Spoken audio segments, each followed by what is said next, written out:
Have you ever looked at images like this and wondered to yourself how a group of people could be so brutally vile?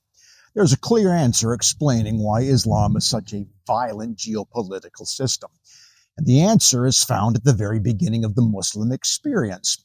Ironically, Muhammad knew the answer, but was convinced to ignore the reality. In 610, Muhammad was 40 years old. He retired to a very small cave near the city of Mecca for 30 days, as was his common annual practice. While in the cave, he testified to being visited by an unidentified spirit being. He stated that the phantom commanded him to begin reciting the information he was being given and to do so in the name of God. The spirit grabbed him by the throat and choked him until Muhammad was willing to comply. Now here is the revealing part.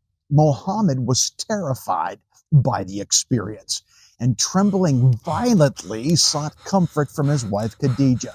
Muhammad thought he was possessed by an evil spirit. Khadijah, though, along with her cousin, an old blind cult member, convinced Muhammad that what he experienced was the continuation of what the prophet Moses had received. Never mind the fact that not one time does the Bible remotely suggest that inspired words of Scripture were given under the threat of violence. You know, one of the most important life lessons I learned came from my fifth grade teacher. She said, when taking a test, if you are debating between two responses and just aren't certain, go with your first answer because it's normally the correct one. It's a shame that Muhammad did not know this principle because his initial response was obviously right.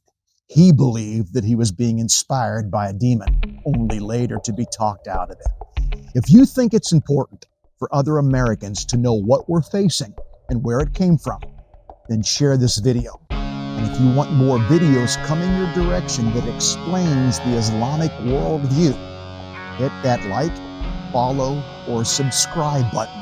And remember, knowledge is power.